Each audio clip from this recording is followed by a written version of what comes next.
ওমর ফারুক সালাত শুরু করলেন, ফজরের সালাত, আল্লাহু আকবার। ইন দ্য মিন টাইম আবু লুলু এই খঞ্জর নিয়ে ওমর ফারুকের বুকের মধ্যে 3টা স্টেবিং করলেন। একটা মারলেন নাভির নিচে, মারার সাথে সাথে পাকস্থলী কেটে গেল। আরেকটা মারলেন পাজরে, পাজর ছিঁড়ে গেল। সাইয়েদনা ওমর ফারুকের বায়োগ্রাফি সম্পর্কে জানবো। ওমর ফারুক রাদিয়াল্লাহু তাআলা আনহু, the super hero of this উম্মাহ। এই উম্মার সুপার হিরো তিনি, ঠিক কি না? ওনার মুখের আগে লাঠি চলতো বেশি। সুবহানাল্লাহ পড়বেন না? মাঝে মাঝে লাঠি চালানোরও দরকার আছে না নাই? সাইয়েদনা ওমর ফারুক আমাদের জন্য অনুপ্রেরণা। He is the real super hero of Muslim উম্মাহ। তিনি এই উম্মার রিয়েল সুপার হিরো। এজন্য ওনার জীবনী থেকে আমরা কিছু শিক্ষা নেওয়ার চেষ্টা করব ইনশাআল্লাহ। পড়েন সাইয়েদনা ওমর ফারুক কিভাবে ইসলাম ধর্ম গ্রহণ করলেন, কিভাবে বিশ্বনবীর প্রাণের কলিজার টুকরা হলেন, এটা দিয়ে আমরা শুরু করি। আল্লাহ তাআলা সাইয়েদনা ওমর ফারুকের হৃদয়ের মধ্যে 3টা ধাক্কা মেরেছেন, ইমানের ধাক্কা। আওয়াজ করে বলতে হবে কয়টা? জোরে বলেন তো কয়টা? 3টা ইমানি ধাক্কা। এক হচ্ছে বিশ্বনবীর দোয়ার ধাক্কা। এক কি? দোয়ার ধাক্কা। 2 হচ্ছে সূরা হাক্কা দিয়ে দিয়েছেন আল্লাহ এক ধাক্কা। সুবহানাল্লাহ পড়বেন না? 3 হচ্ছে সূরাতু তাহা দিয়ে আল্লাহ দিয়েছেন আরেকটা ধাক্কা। এই 3টা ইমানি ধাক্কা যখন সাইয়েদনা ওমর ফারুকের হৃদয়ে লাগলো, উনি পড়তে আরম্ভ করেছেন, আশহাদু আল্লা ইলাহা ইল্লাল্লাহ ওয়া আশহাদু আন্না মুহাম্মাদান আবদুহু ওয়া রাসূলুহু। চিল্লায়ে পড়েন আল্লাহু আকবার। বিশ্বনবী মক্কায় বসে বসে তাহাজ্জুদের সালাত পড়ে আল্লাহর কাছে দোয়া করলেন, আল্লাহুম্মা আইজ্জাল ইসলাম বিআহাব্বির রাজুলাইনি ইলাইক। ও আল্লাহ, 2 জন লোকের নাম বলবো, 2 জনের দরকার নেই। এই 2 জনের একজনকে আপনি ইসলামের সুশীতল ছায়া তলে এনে ইসলামকে বিজয় দান করে দেন। মুহূর্তের মধ্যে দোয়াটা কবুল করে নিয়েছে কে? বিশ্বনবী বললেন, আল্লাহ 2 জনের নাম বলবো আজকের দোয়ায়। আবি জাহাল ইবনে হিশাম, হয়তো হিশামের বেটা আবু জাহেলকে আপনি ইসলামের ভিতরে নিয়ে আসেন, কিংবা ওমর ইবনুল খাত্তাব, খাত্তাবের বেটা ওমরকে আপনি ইসলামের ছায়া তলে নিয়ে আসেন। ওমরে ফারুকের জন্য দোয়াটা কবুল করে নিয়েছে কে? মক্কার যে অবস্থা, আল্লাহর হাবিব সাল্লাল্লাহু আলাইহি ওয়াসাল্লাম বুঝলেন মক্কার এই 2 জনের একজন যদি আমার সাথে না থাকে তাহলে মক্কায় দাওয়াতি কাজ চালিয়ে যাওয়া যাবে। আল্লাহরে বললেন, আল্লাহ বেশি চাই না, এই 2 জনের একজন, হয় আবু জাহেল নয় ওমর, হয় আবু জাহেল নয় ওমর। বিশ্বনবী যখন দোয়া করলেন, এই দোয়ার একটা ইমানি ধাক্কা, নুরানি ধাক্কা সাইয়েদনা ওমর ফারুকের হৃদয়কে স্পর্শ করে ফেলল। দোয়া ইজ লাইক এ মিসাইল। এই যে আমরা দোয়া করি, এটা মিসাইলের মতো। যুদ্ধে মিসাইল হামলা করে না? মিসাইল হামলা করার পরে এই মিসাইল লক্ষ্য বস্তুতে যে ভেদ করে, ঠিক কিনা? তেমনি দোয়ার মতো যদি আপনি দোয়া করতে পারেন, আপনি যেই জন্য দোয়া করেছেন ঠিক ওই জায়গায় যে আপনার দোয়া স্পর্শ করে। সুবহানাল্লাহ পড়বেন না? বিশ্বনবীর দোয়ার মাধ্যমে প্রথমে সাইয়েদনা ওমর ফারুকের হৃদয়ে এক ধাক্কা লাগলো। 2 নম্বরে রব্বুল আলামিন সূরাতুল হাক্কা দিয়ে ওমর ফারুকের হৃদয়ের মধ্যে দিলেন এক ধাক্কা। পড়েন আল্লাহু আকবার। কোরআনের ভেতরে সূরাতুল হাক্কা নামে একটা সূরা আছে না নাই? আল হাক্কাতু মাল হাক্কা ওয়া মা আদরাকা মাল হাক্কা। পড়েন আল্লাহু আকবার। বিশ্বনবী যখন দোয়া করলেন, ওই দোয়া যখন সাইয়েদনা ওমর ফারুকের হৃদয়ে স্পর্শ করলো, সাইয়েদনা ওমর ফারুক সব সময় বিশ্বনবীরে ফলো করতে আরম্ভ করলেন। বিশ্বনবী ডানে গেলে লুকিয়ে লুকিয়ে ওমর ফারুক ডানে যায়, বিশ্বনবী বায়ে গেলে লুকিয়ে লুকিয়ে ওমর ফারুক বায়ে যায়। বিশ্বনবী একবার মসজিদুল হারামে যে নামাজ পড়তে শুরু করলেন, ওমর ফারুক তখন বিশ্বনবীর পিছু পিছু ছদ্মবেশে পেছন থেকে যে বিশ্বনবী কিভাবে নামাজ পড়ে দেখতে শুরু করলেন। বিশ্বনবী ইন দা মিন টাইম এশার নামাজে আল হাক্কাতু মাল হাক্কা তেলাওয়াত শুরু করে দিলেন। আল হাক্কাতু মাল হাক্কা তেলাওয়াত শুরু করে দিলেন। তেলাওয়াত করতে করতে বিশ্বনবী যখন তেলাওয়াত করতেছে, ওমর ফারুক এরকম দুলতেছে আর মজা পাচ্ছে। ও মিয়া, বিশ্বনবীর কণ্ঠ বুঝি আমার মতো কণ্ঠ, আপনার মতো কণ্ঠ, আহমদ বিন ইউসুফের কণ্ঠ, আব্দুল বাসিতের কণ্ঠ না? বিশ্বনবীর গলায় যে কি সুরের ঝংকার আল্লাহ দিয়েছেন, কি সুরের লহরী আল্লাহ দিয়েছেন, একবার যে শুনতো পাগল হয়ে যেত। আল্লাহু আকবার। বিশ্বনবী সূরা হাক্কা মন্ত্রমুগ্ধ তেলাওয়াতে মন্ত্রমুগ্ধ সুর দিয়ে মন্ত্রমুগ্ধ কণ্ঠ দিয়ে তেলাওয়াত করতে লাগলেন। এশার সালাতে ওমরে ফারুক দুলতে লাগলেন। ওমরে ফারুক যত শুনেন অবাক হয়ে যায়, যত শুনেন অবাক হয়ে যায়, যতই শুনে অবাক। কিরে? কারণ তিনি আরবি ভাষা বুঝতেন। এত সুন্দর শব্দের গাঁথনি, এত প্রাঞ্জল বর্ণনা, এত সুন্দর অন্তমিল, এটা কবিতা না হয়ে পারে না। উনি মনে মনে ভাবলেন এটা মনে হয় কবিতা। It might be poem, it could be poem. মুহাম্মদ মনে হয় কবি হয়ে গেছে, তার কাব্য প্রতিভা দিয়ে সে এটা বানিয়েছে। তা না হলে এত সুন্দর কথা, এটা কবিতা না হয়ে পারে। ইন দ্য মিন টাইম বিশ্বনবী কিন্তু দেখতেছে না যে পেছনে ওমর। বিশ্বনবী তেলাওয়াত করছিলেন। ইন দ্য মিন টাইম বিশ্বনবী পড়ছিলেন ওমা হুয়া বিকাউলি শাইরিন কলিলাম মা তুমিনুন। এই আয়াতের অর্থ হলো এটা কোনো কবির কথা নয়, খুব অল্প সংখ্যক লোকই তোমরা ঈমান আনো। সুবহানাল্লাহ পড়েন। এটাকে বলে কোইন্সিডেন্ট। কোইন্সিডেন্ট হুট করে অনেক সময় মিলে যায়, যায় কি যায় না? আপনি একজনের কথা ভাবতেছেন ভাবতেছেন, বাজারে গেলেন, বাজারে যেই দেখেন ওই লোকটা দাঁড়ায় আছে, এরকম হয় কি হয় না? কোইন্সিডেন্ট। ওমরে ফারুক মনে মনে যেটা ভাবতেছে ওই কথা দিয়ে বিশ্বনবী তেলাওয়াত করতেছে। আল্লাহু আকবার। বিশ্বনবী যে আয়াত তেলাওয়াত করছিলেন, আয়াতের অর্থ হলো এটা কোনো কবির বানানো কবিতা না, খুব অল্প সংখ্যক লোকই তোমরা ঈমান আনো। ওমরে ফারুক আটকে উঠলেন, থমকে দাঁড়ালেন। ঘটনা কি? আমি মনে মনে ভাবলাম, কি রে এত সুন্দর কথা, এটা তো মানুষের কথা হতে পারে না, এটা নিশ্চয়ই কবিতা, কবির কথা। কিন্তু মুহাম্মদ এখন আবার পড়তেছে ওমা হুয়া বিকাউলি শাইর, এটা কোনো শায়েরের কবির কথা নয়। কলিলাম মা তুমিনুন, অল্পই তোমরা ঈমান আনো। তার মানে আমার মনে যা চলে মুহাম্মদ এটা টের পায়। মুহাম্মদ গণক। নাউজুবিল্লাহ পড়বেন না? মুহাম্মদ অনেক বড় মাপের একজন গণক। মানুষের হৃদয়ে কি চলে, মনে মনে কি ভাবে, মুহাম্মদ না দেখেও বলে দিতে পারে। ইন দা মিন টাইম বিশ্বনবী পরের আয়াতে পড়লেন ওয়ালা বিকাউলি কাহিনিন কলিলাম মা তাযাক্কারুন। এই আয়াতের অর্থ হলো এটা কোনো গণকের বানানো গণনা নয়, খুব অল্প সংখ্যক লোকই তোমরা উপদেশ হিসেবে এটাকে মানো। সুবহানাল্লাহ পড়েন। এবার আর ওমরে ফারুকের সহ্য হয় না, কি আজীব তামাশা। প্রথমে মনে করলাম কবিতা, মুহাম্মদ কয় কবি না, সে কবি না, এটা কবিতা না। তারপর ভাবলাম সে গণক, সে আয়াত পরে পরে বলে দিল এটা গণনা নয়, তাহলে এটা কি? এটা কি কবিতাও না, গণনাও না, তাহলে এটা কি? বিশ্বনবী তখন বললেন তানজিলুম মির রাব্বিল আলামিন। সুবহানাল্লাহ পড়েন। পরের আয়াত ছিল তানজিলুম মির রাব্বিল আলামিন। এটা দুনিয়ার কোনো কবির বানানো কবিতা না, এটা কোনো গণকের গণনা না, এটা কোনো সাহিত্যিকের বানানো সাহিত্য নয়, এটা মহাবিশ্বের পরিচালক রব্বুল আলামিনের কাছ থেকে পাঠানো কিতাব কোরআন। সূরা হাক্কার ধাক্কায় ওমরে ফারুক কাইত। প্রথমে ধাক্কাটা লাগলো যে দোয়া। বিশ্বনবী তাহাজ্জুদে কেঁদে দোয়া করলেন, আল্লাহ হয় আবু জাহেল রে দিবা নাইলে ওমর রে দিবা। ওই দোয়া ওমরে ফারুকের হৃদয়ে ছোঁয়া লেগেছে। এরপরে হাক্কা, সূরাতুল হাক্কা দিয়ে দিলে এক ধাক্কা। এই ধাক্কা খেয়ে উথাল পাথাল হৃদয়ের মধ্যে, হায় রে এ কি বাণী, এ কেমন কথা, কে মুহাম্মদ? তারপরও শয়তানের ওয়াসওয়াসা আছে না নাই? আল্লাহ বলে যতই ওয়াসওয়াসা ওমরকে দেয়া হোক, আমি ওমরে ফারুককে এই মুসলিম উম্মতের সেনাপতি বানিয়ে ছাড়বো, আমি সেনাপতি বানাবো। এবার 3 নাম্বার ডোজ। ডাক্তারের কাছে গেলে প্রথমে দেখবেন সিম্পল ডোজ দেয়, নরমাল ওষুধ, এটাতে কাজ না হলে ডোজ বাড়ায়, একেবারে কাজ না হলে অ্যান্টিবায়োটিক মারে, আছে না নাই? আল্লাহ প্রথমে দোয়ার ছোঁয়া লাগালেন, তারপর সূরা হাক্কা দিয়ে ধাক্কা মারলেন, এরপরে রব্বুল আলামিন বলেন এবার 3 নাম্বার ডোজ সূরা তহা দিয়ে আমি তোমার হৃদয়টারে উজালা বানায় দেব রে ওমর। শয়তান ওদিক দিয়ে ওয়াসওয়াসা, খেলা দুই দিক থেকে চলতেছে। আল্লাহ তাআলা হেদায়েতের রাস্তায় টানছে, শয়তান জাহান্নামের দিকে টানছে। ঘোষণা দেয়া হলো মক্কায়, মুহাম্মদের মাথা কেটে এনে দিলে এত এত স্বর্ণ মুদ্রা দেয়া হবে।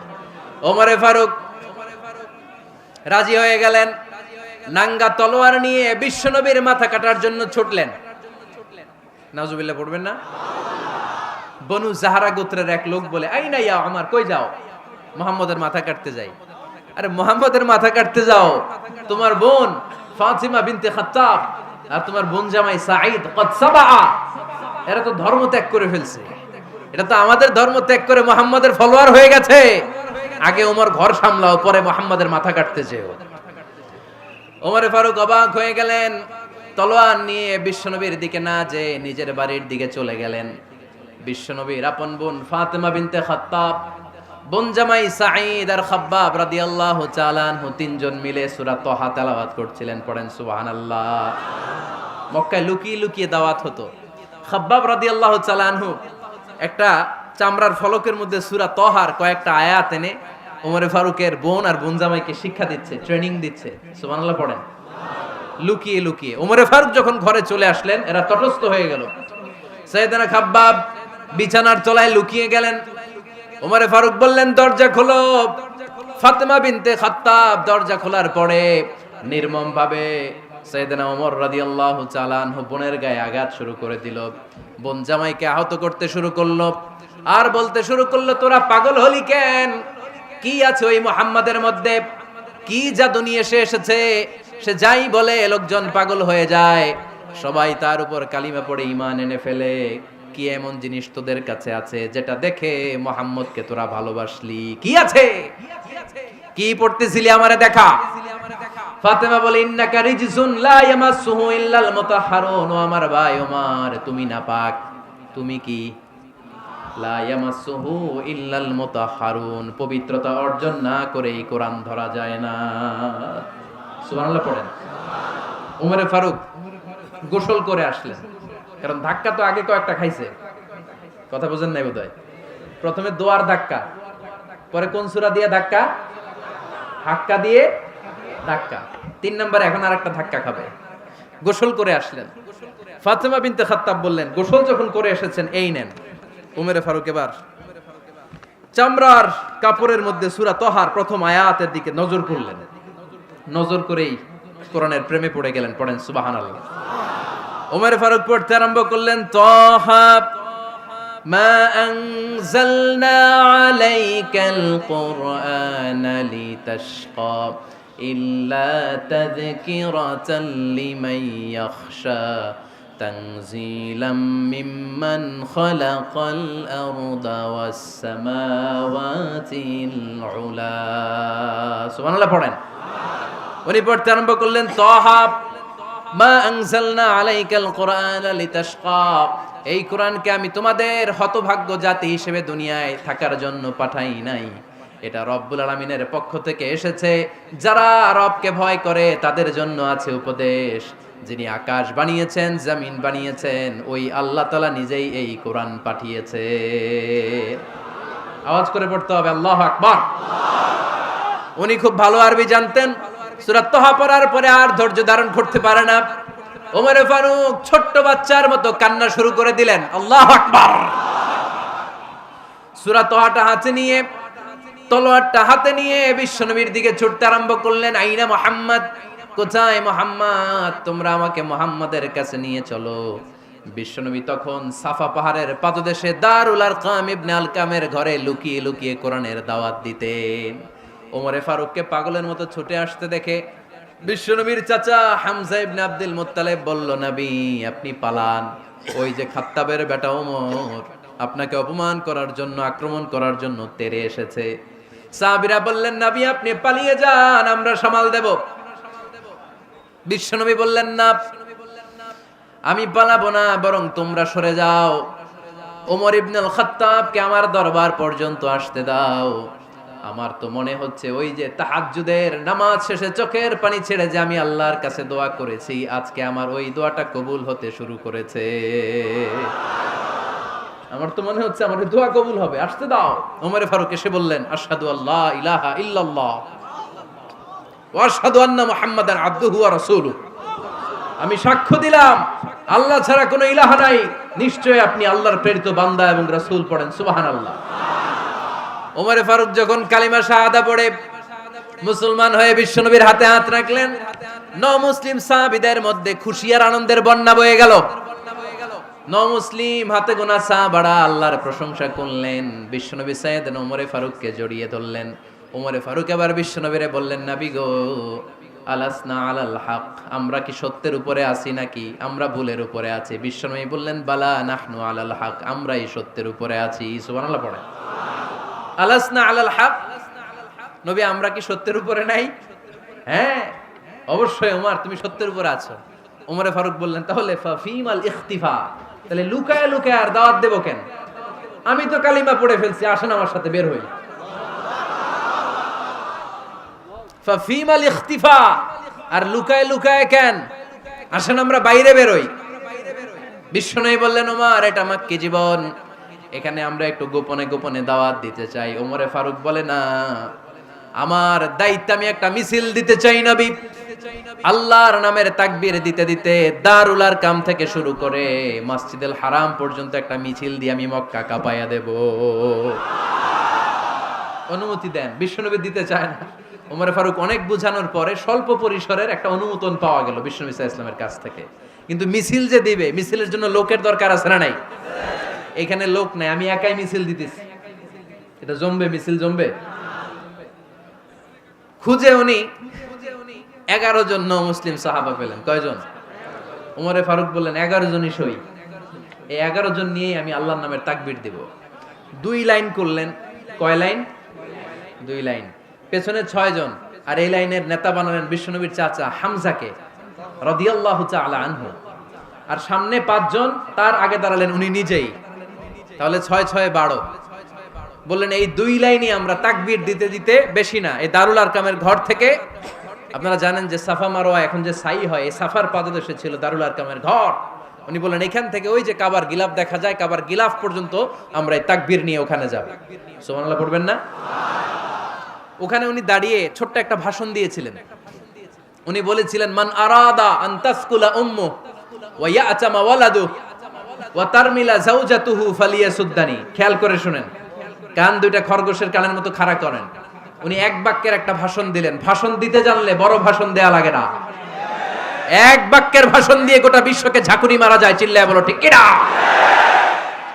ওমরে ফারুক এক বাক্যের একটা ছোট্ট ভাষণ দিলেন। মান আরাদা আন তাসকুলা উম্মু, কে আছো মায়ের এই মক্কায়, কে আছো মায়ের বুক খালি করতে চাও? ইয়া আচামা ওয়ালাদু, কে আছো বাচ্চাগুলারে, নিজের সন্তানগুলোরে ইয়াতিম বানাতে চাও? কে আছো তারমিলা যাওজাতুহু, নিজের স্ত্রীকে বিধবা বানাতে চাও? ফালিয়া সুদ্দানি, বুকের পাটা থাকলে আমি ওমর রে থামাও। ফালিয়া সুদ্দানি, দেখি মক্কায় কার এত বড় বুকের পাটা। কে আছো মায়ের বুক খালি করতে চাও, সন্তান রে এতিম বানাতে চাও, স্ত্রীকে বিধবা বানাতে চাও? ফালিয়া সুদ্দানি, পারলে আমারে ঠেকাও। এই বলে উনি আল্লাহু আকবার, আল্লাহু আকবার, আল্লাহু আকবার বলে স্লোগান শুরু করে দিলেন। এক এক স্লোগানে মক্কার মরুজমিন থারথার করে কাঁপতে আরম্ভ করলো। এই মিছিল মক্কার কেউ দেয় নাই। মিছিলের আওয়াজ শুনে আবু জাহেল বাইরিস, উতবা বাইরিস, শাইবা, ওয়ালিদ ইবনে মুগিরা সব বের হইছে। কি রে, আমার এলাকায় এত বড় স্লোগান, কার এত সাহস? বের হয়ে দেখে মিছিলের সামনে ওমর। ওমর রে দেখে দিছে এক দৌড়। কারণ ওমরে ফারুককে থামানোর মতো বাপের বেটা মক্কায় দ্বিতীয়টা কেউ ছিল না। আওয়াজ করে বলেন ঠিক কিনা? ওমরে ফারুক আল্লাহু আকবার, আল্লাহু আকবার বলে স্লোগান দিতে দিতে মসজিদুল হারামের ভেতরে ঢুকে গেল। কাবার গিলাফ ধরার পরে সেদিন মিছিল থেমেছে। ওই আল্লাহর নামের স্লোগান সেদিন কেউ থামাতে পারে নাই, কিয়ামত পর্যন্ত কেউ থামাতে পারবে না। চিল্লায় বলো ঠিক কিনা?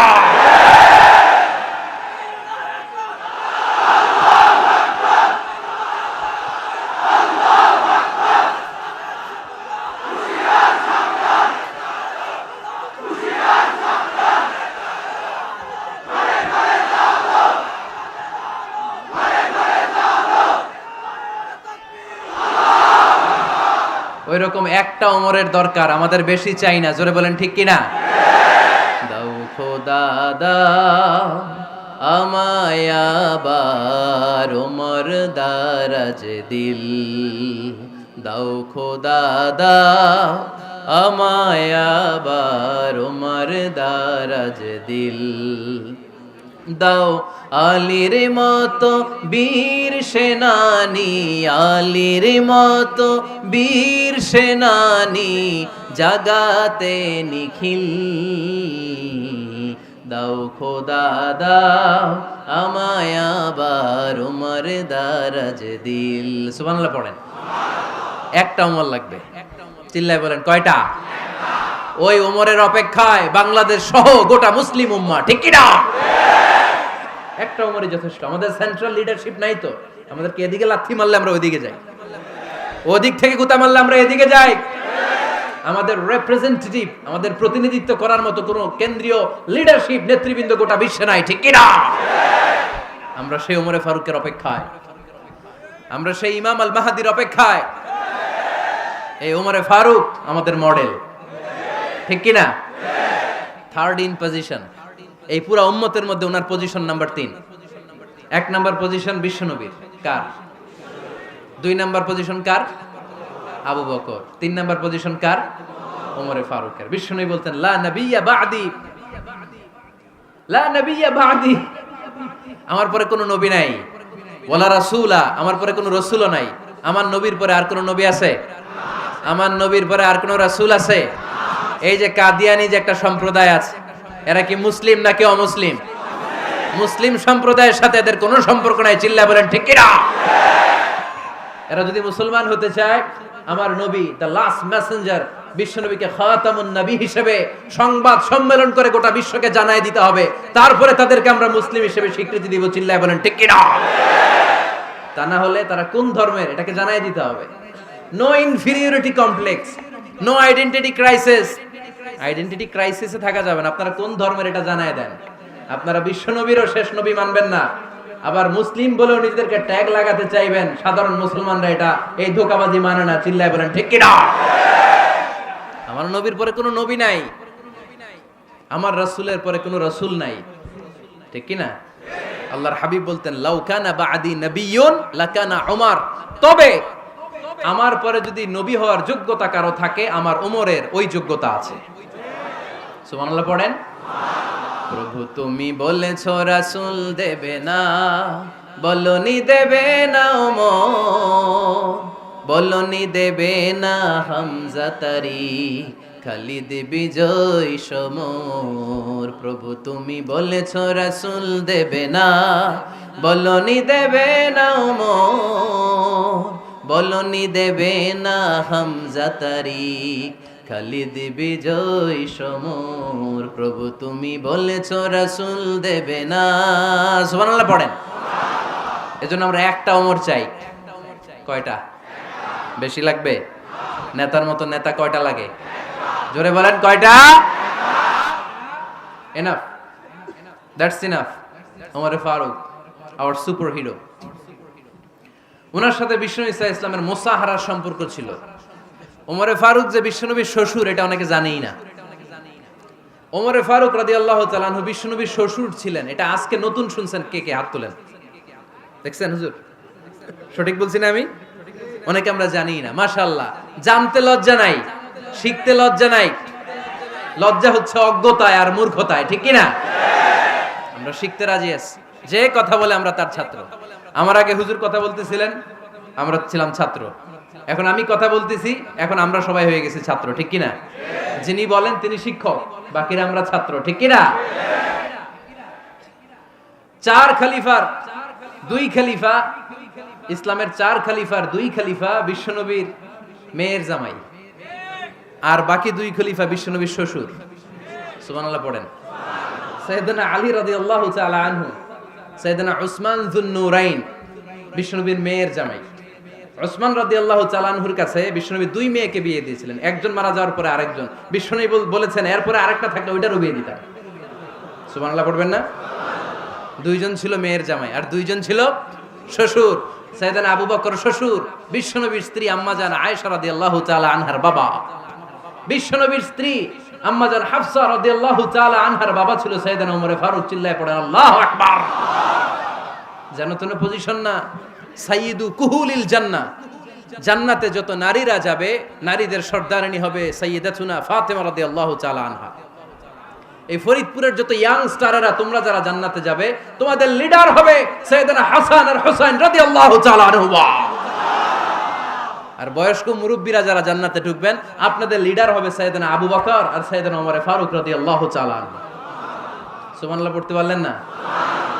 ওমর ফারুক এটা সাধারণ কোনো ক্যারেক্টারিস্টিক্স নয়। ওনাকে আল্লাহ তাআলা নলেজও দিয়েছেন, আবার দিনদারিও দিয়েছেন। আমার দিনী ভাইয়েরা খেয়াল রাখবেন, কোনো আলেমের মধ্যে বা কোনো নেতার মধ্যে যদি এই দুইটার সমন্বয় আপনি পান, যে তার জ্ঞানও আছে আবার দিনদারিও আছে, হি belongs the knowledge and he belongs the taqwa, সে গোটা বিশ্বকে জয় করে ফেলবে। ঠিক কি না? যার মধ্যে জ্ঞান আছে, যার মধ্যে তাকওয়া আছে, তারে কেউ থামায় রাখতে পারে? ওমরে ফারুককে এই দুই নেয়ামত দিয়ে ধন্য করেছে কে? সহিহ বুখারীর বর্ণনা, বিশ্বনবী সাহাবীদের সামনে একটা স্বপ্নের কথা বলছেন। বিশ্বনবী বললেন, আমি স্বপ্নে দেখলাম আমার আঙ্গুলের ফাঁকা থেকে দুধ বের হচ্ছে, আমি তৃপ্তি সহকারে দুধ খেলাম। খাওয়ার পরে দেখলাম আঙ্গুলের মধ্যে একটু দুধ লেগে আছে। আমার আঙ্গুলে অতিরিক্ত লেগে থাকা দুধটা আমি ওমরে ফারুকের মুখের মধ্যে লাগিয়ে দিলাম। সাহাবারা বললেন, ইয়া রাসূলুল্লাহ, ইয়া হাবিবাল্লাহ, মাযা আওয়ালতা বিহি, এই স্বপ্নের আপনি কি ব্যাখ্যা করলেন, আমরা তো বুঝলাম না। বিশ্বনবী বললেন, আওয়ালতু বিহি আল ইলম, আমি এই দুধ দিয়ে জ্ঞানের ব্যাখ্যা করেছি, কারণ ওমরকে আল্লাহ যেই জ্ঞান দিয়েছে গোটা বিশ্বের কাউকে এত জ্ঞান দেয় না। এজন্য স্বপ্নে যদি কেউ দেখেন যে আপনি দুধ খাচ্ছেন, তার মানে আল্লাহ তাআলা আপনার জ্ঞান বাড়ায় দিবে। ওমরে ফারুককে দুধ খেয়ে অতিরিক্ত দুধের অংশটা বিশ্বনবী আবু বকর রাদিয়াল্লাহু তাআলা আনহুর মুখে দেন নাই, সাইয়েদনা উসমানের মুখে দেন নাই, আলী রাদিয়াল্লাহু তাআলা আনহুর মুখে দেন নাই। স্বপ্নে ওই অতিরিক্ত লেগে থাকা দুধটা বিশ্বনবী ওমরে ফারুকের ঠোঁটের মধ্যে লাগিয়ে দিয়েছেন। এই হাদিস থেকে প্রমাণ হয় আল্লাহ তাআলা জ্ঞানের নেয়ামতে সাইয়েদনা ওমরে ফারুককে ধন্য করেছেন। আবার বুখারীর বর্ণনা, বিশ্বনবী সাল্লাল্লাহু আলাইহি ওয়াসাল্লাম আরেকটা স্বপ্নের বর্ণনা দিচ্ছেন। তিনি বললেন, তোমাদের সবাইকে স্বপ্নে আমার সামনে দাঁড় করানো হলো।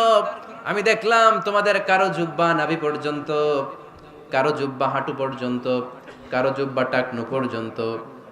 ওমরে ফারুককে যখন স্বপ্নে আমার সামনে দাঁড় করিয়ে দেয়া হলো, আমি দেখলাম ওমরের জুব্বা এত লম্বা, ওমর টেনে হিচড়ে তার জুব্বা নিয়ে সামনে হেঁটে যাচ্ছে।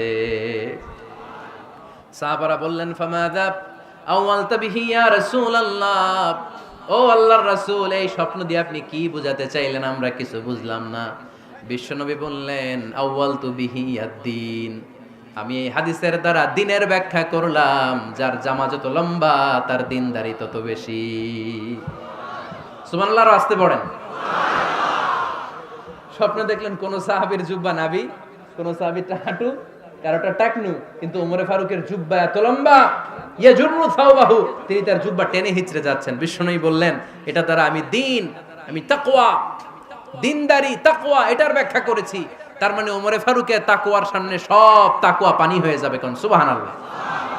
আল্লাহ তাআলা সাইয়েদনা ওমরে ফারুককে দ্বীনের জ্ঞান দিয়েছেন, তাকওয়া দিয়েছেন। যুবক ভাইরা, যাকে আল্লাহ তাআলা দ্বীনের জ্ঞান দেয়, যাকে আল্লাহ তাআলা তাকওয়ার এই গুণ দিয়ে সমৃদ্ধ করে, তার জন্য গোটা বিশ্বের সব দরজাগুলোকে ওপেন করে দেয় কে? কত বড় মুত্তাকি ছিলেন সাইয়েদনা ওমরে ফারুক। মদিনার সমাজে কয়জন মুনাফিক ছিল বিশ্বনবী ছাড়া কেউ বলতে পারতেন না। বিশ্বনবী কোন সাহাবীকে মুনাফিকদের লিস্ট দিয়ে যান নাই, একজন সাহাবী ছাড়া। দেখি কেউ বলতে পারেন কিনা ওই সাহাবীর নাম? কি নাম? হুযায়ফা ইবনুল ইয়ামান রাদিয়াল্লাহু তাআলা আনহু। ওনাকে বলা হতো সাহিবু সিররি রাসূলিল্লাহ, আল্লাহ রাসূল সাল্লাল্লাহু আলাইহি ওয়াসাল্লামের গোপন তথ্যের ধারক বাহক। সুবহানাল্লাহ পড়বেন না?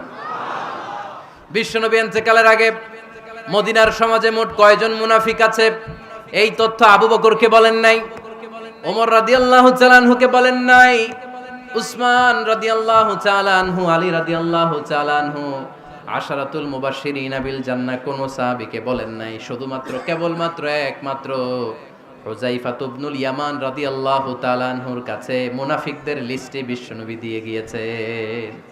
সুবহানাল্লাহ পড়েন। মদিনায় কারা কারা মুনাফিক কেউ জানতো না হুযায়ফা ছাড়া। কে ছাড়া? নামটা আজকে মুখস্থ করেন, যাতে অন্য কোনো ওয়াজে কেউ জিজ্ঞেস করলে বলতে পারেন।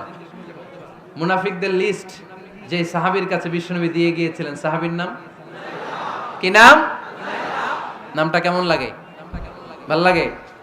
অনেকে আমারে জিজ্ঞেস করে, হুজুর আমার ছেলে হবে আগামী মাসে, একটা নাম দেন। নাম দিয়ে দিলাম হুযায়ফা। যাদের হবে ছেলে, এলাকায় যাদের নেক্সট কয়েক মাসে ছেলে হবে, খালি হুযায়ফা চলবে। কি চলবে? ভাল লাগে? নামটা ভাল লাগে? রাইখেন, অনেক সুন্দর নাম। উনি জানতেন মুনাফিক কারা। দেখেন ওমরে ফারুকের তাকওয়ার লেভেলটা কত হাই। ওমরে ফারুক একদিন হুযায়ফা রাদিয়াল্লাহু তাআলা আনহুর কাছে গেলেন, যে বললেন, হুযায়ফা, বিশ্বনবী ইন্তেকালের আগে মুনাফিকদের নামের লিস্টটা কারো কাছে দেয় নাই, আমার জানা নাই, সাইয়েদনা আবু বকরের জানা নাই, কোন সাহাবীর জানা নাই, তুমি ছাড়া। আমি তোমার কাছে জানতে চাই, আমি ওমরের নামটা ওই মুনাফিকদের খাতায় আছে কিনা আমার একটু বলো। আমার ওমরের নামটা ওই মুনাফিকদের লিস্টিতে একটু আছে কিনা, নামটা একটু বলো। যদি থাকে আমি ভালো হয়ে যাব।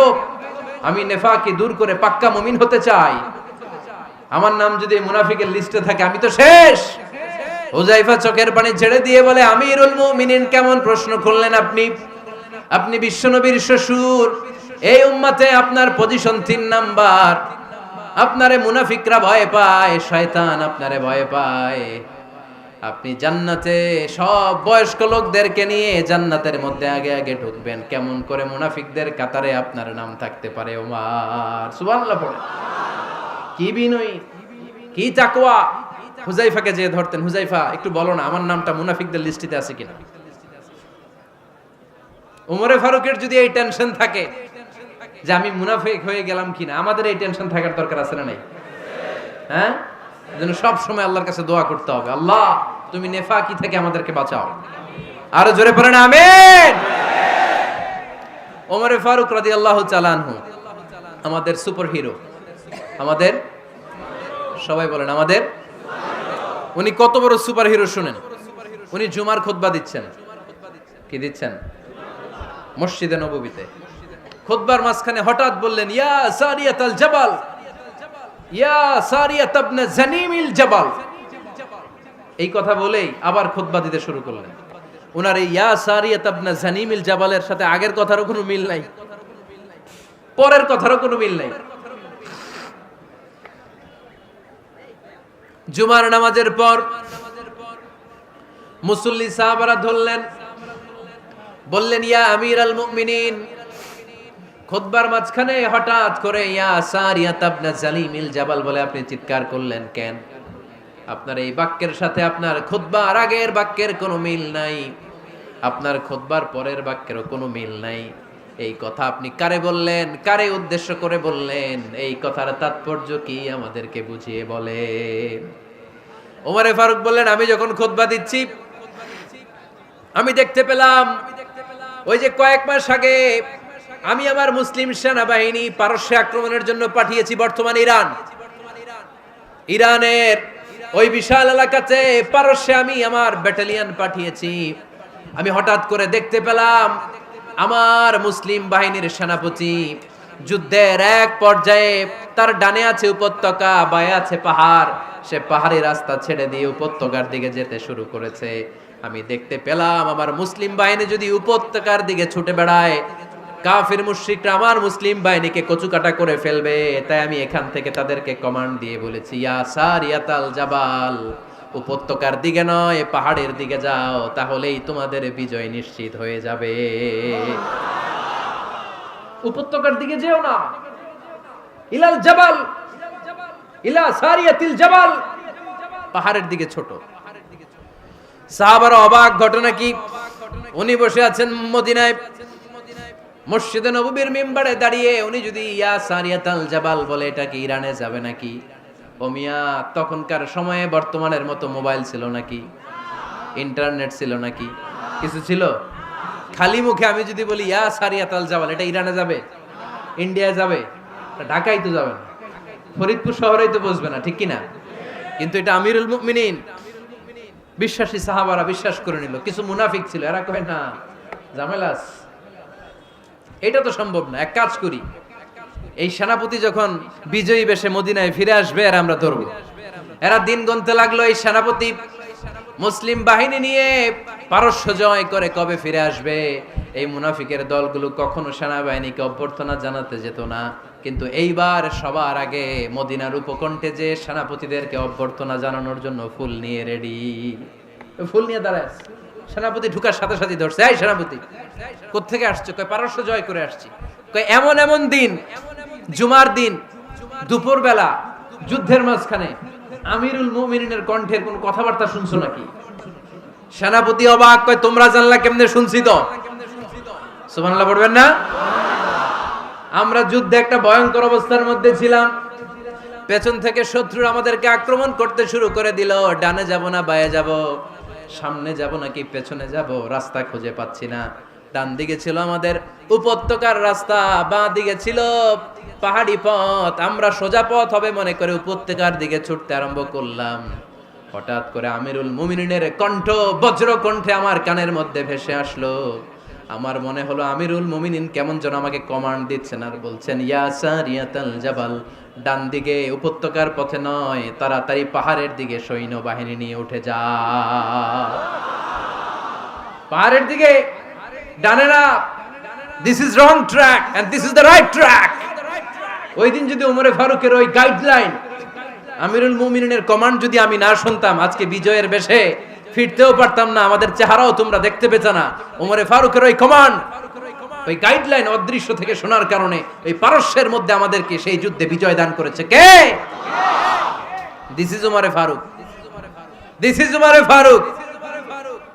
বিশ্বনবী বলছেন, ওমর, মা লাকিয়াকা শাইতানু সালিকান ফাজ্জান ইল্লা সালাকা ফাজ্জান গায়রা ফাজ্জিক। ওমর, শয়তান ইবলিস যদি তোমারে কোনো রাস্তা দিয়ে হাঁটতে দেখে, শয়তান ওই রাস্তা রেখে দিয়ে অন্য রাস্তা দিয়ে হাঁটে। সুবহানাল্লাহ বাড়িতে যায় বললেন। কে বলতেছে? বিশ্বনবী। কার ব্যাপারে? ওমরে ফারুকের ব্যাপারে। শয়তান যদি দেখে যে ওমরে ফারুক এই রাস্তা দিয়ে হাঁটতেছে, শয়তান ওই রাস্তা রেখে দিয়ে অন্য রাস্তা দিয়ে হাঁটে। সুবহানাল্লাহ পড়েন। রাত্রিবেলা আমরা আমাদের বাচ্চা ছেলে মেয়েদেরকে যখন খাওয়াই, বাচ্চারা খেতে চায় না, এরকম হয় আপনাদের ফরিদপুর এলাকায়? হ্যাঁ, এই এলাকায় হয় নাকি?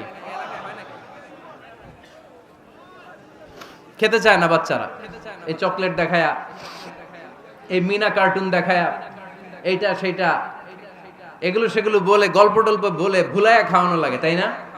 তারপরও খায় না। আমারও ছোট মেয়ে আছে, খেতে চায় না, এইটা সেইটা এমনি সেমনি খাওয়ানো লাগে।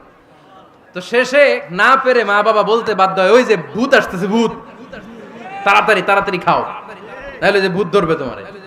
ওই যে বাঘ আসতেছে, বাঘ, তাড়াতাড়ি খাইলে নাহলে বাঘে কামড়াবে। বলি না আমরা? আপনারা কি বলেন? ভূত। আর কি বলেন? হ্যাঁ হ্যাঁ, আচ্ছা, এক এক জায়গায় এক একটা আমরা বলি, ভূত আসবে, বাঘ খাবে, ভাল্লুক খাবে, তাড়াতাড়ি খাও। মদিনাতে যখন ওমরে ফারুক আমিরুল মুমিনিন, মদিনার মায়েরাও বাচ্চাদেরকে খাওয়াতে পারতো না, ছোট্ট মেয়েদেরকে খাওয়াতে পারতো না, খাওয়া নিয়ে যন্ত্রণা করতো। বাচ্চারা যখন মদিনায় খেতে চাইতো না রাত্রি বেলায়, মদিনার মায়েরা বলতো, তাড়াতাড়ি খাও, হা হুয়া ইয়াতি উমর, হা হুয়া ইয়াতি উমর, তাড়াতাড়ি খা, নাইলে ওই যে ওমর আসতেছে, ওমর। This is our super hero সাইয়েদনা ওমর ফারুক রাদিয়াল্লাহু তাআলা আনহু। শুধু শয়তানি ভয় পেত না, মুনাফিকরাও ভয় পাইতো, জমের মতো ভয়। শুধু তাই না, আমাদের আম্মাজান বিষ্ণু ইসা ইসলামের স্ত্রীরাও ওমরে ফারুককে ভয় পেতেন। সুবহানাল্লাহ কইবেন না? মাঝে মাঝে বিষ্ণু ইসা ইসলামের সাথে আম্মাজান আয়েশার ঝগড়া হতো, হতো না? আপনাদের ফ্যামিলিতে ঝগড়া হয়? হয় না? হয় না? কার কার দেখি? ওরে আল্লাহ, অনেক আল্লাহর ওলি আছে তো এই জায়গায়। ঝগড়া হয় না? কি কথা কয়, ঝগড়া হয় না বলে? বিশ্বনবীর ফ্যামিলিতে ঝগড়া হয়, আপনার ফ্যামিলিতে হয় না? মিষ্টি ঝগড়া। আর ও বিয়েই করে নাই।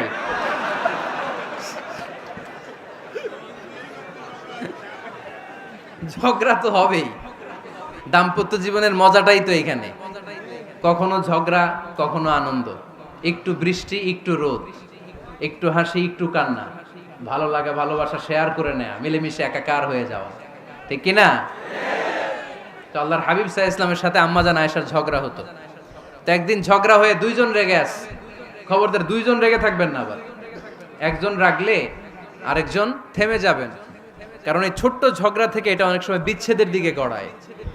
আমার প্রিয় ফরিদপুরবাসী, ভাবি রেগে গেলে আপনি রাইগেন না, ওই দিন আপনি একটু ঠান্ডা থাকেন। আবার আপনি রেগে গেলে, আমার মাইকের আওয়াজ যদি ভাবিরা শুনেন, আপনারা রেগে যায় না, একটু ঠান্ডা থাকবেন। দুইজনে রেগে গেলে তো তৃতীয় বিশ্বযুদ্ধ শুরু হবে, তাই না? একজন রেগে গেলে আরেকজন ঠান্ডা, কারণ এই সামান্য ঝগড়া থেকে ইগোর কারণে এটা বিচ্ছেদ আর ডিভোর্স পর্যন্ত গড়ায়। আর শয়তান এখানে উস্কানি দেয়, কারণ ইমানদারদের ফ্যামিলি ভাঙতে পারলে শয়তান সবচেয়ে বড় খুশি হয়, আর ইমানদারদের ফ্যামিলি টিকে থাকলে খুশি হয়ে যায় কে?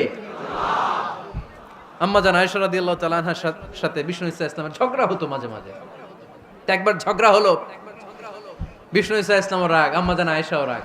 তো বিশ্বনবী বললেন, আয়েশা ঝগড়া করে আর কতক্ষণ থাকবো, আসো মিটমাট করি। আয়েশা রাদিয়াল্লাহু বললেন, ঠিক আছে মিটমাট করি।